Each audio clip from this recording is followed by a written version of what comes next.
H তারপর হচ্ছে এ। ওকে, ভালো করে দেখে রাখেন। ই লিখে একটা স্পেস দিয়ে লিখবেন পড়সা, PORCHA লিখে আমি এখানে সার্চ বাটনে ক্লিক করছি। ক্লিক করার পর এখন দেখেন একদম শুরুর দিকে চলে আসছে www.eporsa.gov.vd। ওকে, এই ওয়েবসাইটটিতে প্রবেশ করবেন। আমি ক্লিক করার পর ঠিক আপনার সামনে এরকম একটা ইন্টারফেস চলে আসবে। এখান থেকে হচ্ছে আপনারা একটু নিচের দিকে আসলে দেখতে পারবেন এখানে খতিয়ান নামে একটা অপশন রয়েছে। ওকে, আমি খতিয়ানে ক্লিক করছি।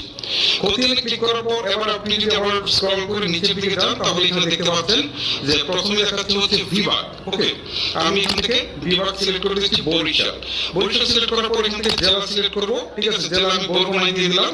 তারপর এখানে দেখেন খতিয়ানের টাইপ নির্বাচন করুন। এখানে বিএস আছে, সিএস আছে, আরএস আছে, তারপর হচ্ছে অনেক কিছু রয়েছে। আপনার যেটা প্রয়োজন সেটা সিলেক্ট করবেন। তারপর এখান থেকে উপজেলা চলে আসছে। আমি এখান থেকে ধরেন উপজেলা দিয়ে দিলাম হচ্ছে আমতলী।